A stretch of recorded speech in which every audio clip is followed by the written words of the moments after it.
As you know, all three articles of the Apostles' Creed have been subject to theological debates and even battles from very early in church history. The first article, the subject of this course, is not immune to that reality, of course.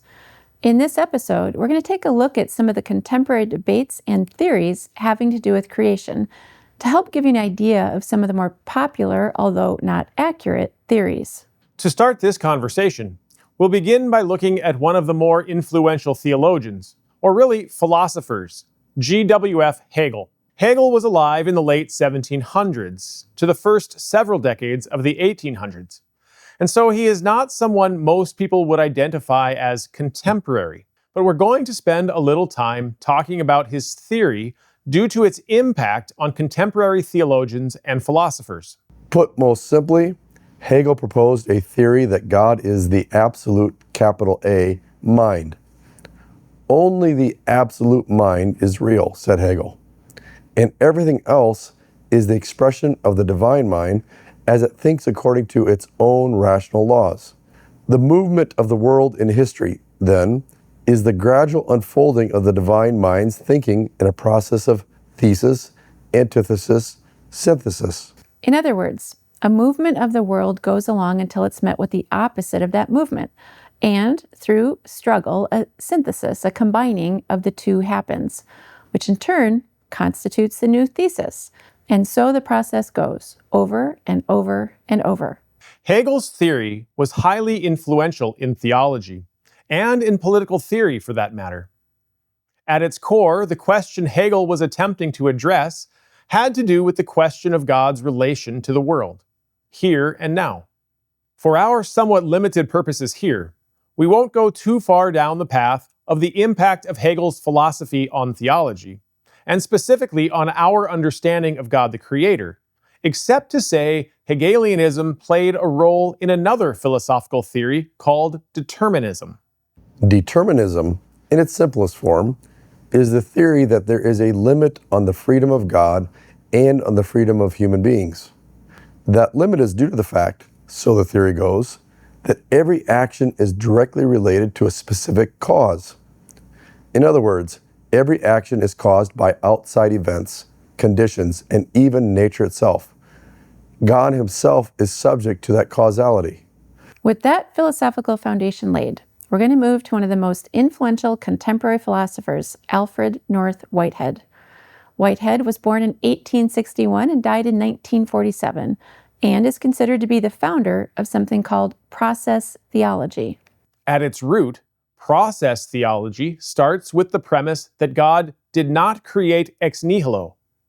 Instead, Whitehead's philosophy was used by process theologians to claim creation existed first, but it was in chaos, which is where evil is rooted. God was confronted with this evil and chaos and put in some type of order, although still not really controlling creation itself.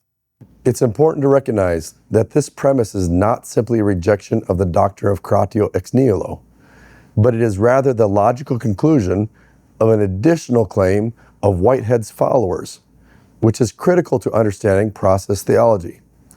That claim is that process theology restricts its claims to, quote, this world, end quote, and our experience of this world. In other words, process theologians reject the idea that God is self-sufficient, creator of heaven and earth, above and outside of this world. Rather, they claim God is not omnipotent, but can be conceived as the fellow sufferer who understands us, a co-sufferer. Now let's go a little further with Whitehead's philosophy. Whitehead proposed that there are three ultimate but inseparable aspects of reality: God, the world, and the creativity, meaning causation, really, that God and all other finite actual occasions embody. Put simply, that means for Whitehead and those who follow him, God is not the only creator, and he does not have the power to create independently of human beings and other forces of the world, including nature itself. One final point we want to make about Whitehead's process philosophy is that his theory of three ultimate inseparable aspects of reality does imply religious pluralism. In other words, this philosophy is not limited to Christians, but instead implies that different religions contain a diversity of ways of experiencing the totality of reality. Christians do not have a corner on that market. As you're likely already suspecting at this point, Whitehead's process philosophy did not begin in a vacuum, and it was not contained in a vacuum.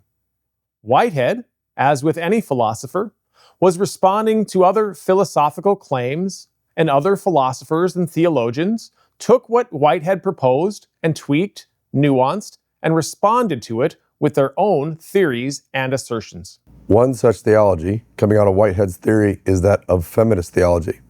Broadly speaking, most forms of feminist theology reject the patriarchal nature of God and so attempt to claim a feminine principle in God.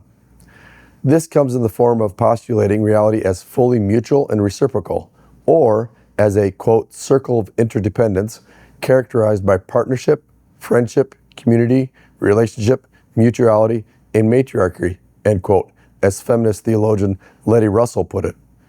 Effectively, feminist theologians reject the traditional views of God as omnipotent and immutable because those traits are assumed to be identified with masculinity. Any female, using simple logic, should be offended by these views, as they are actually conceding what misogynists claim. They are conceding that women are all about community and relationship, while power, strength, and immutability are categorized as masculine traits, implying that women are not powerful and strong. There are a variety of other theologies derived from Whitehead's claims, including many liberation theologies. At their core, these philosophies, too, take a specific political lens and apply it to Scripture to make God into their own image effectively. And so, much like feminist theologians arbitrarily reject masculine identifiers of God, so too do liberation theologians reject whatever aspects of God or Scripture don't fit their specific reality or political perspective. Liberation theology started in Latin America with the claim that God privileges the poor, speaking directly to them, so that the Bible can be understood only through the perspective of the poor. But as is the case with most philosophical theories, it evolved into a number of similar theories, such as Black theology, Palestinian liberation theology, and the Christian peace movement.